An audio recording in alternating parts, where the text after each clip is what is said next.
Hello welcome करुच्ची मोर आ गोटे नुआ mini blog भी। तो आज सकाळु सकाळु एते जोरे वर्षा होतिला एते जोरे वर्षा होतिला कि आज आमर कुआडे जिबार भी प्लानिंग थिला सेटा भी कैंसल हो गला।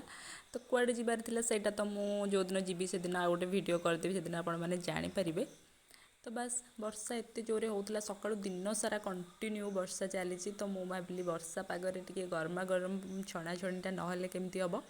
तो से किसी बैगण आउ लंका आनिकी छाणियापाई रखिदेली। ये लंका फास्ट छाणी देती गोटे गोटे करके पूरा गरमा गरम तेल केमती फुटुची देखिपे। तो लंका है बैगण भी छाणी देती। आउ एते वर्षा पागरे एमती टेस्टी टेस्टी पूरा बाहर देखिपे ये छणा चलती और बाहर वर्षा भी चलती कंटिन्यू।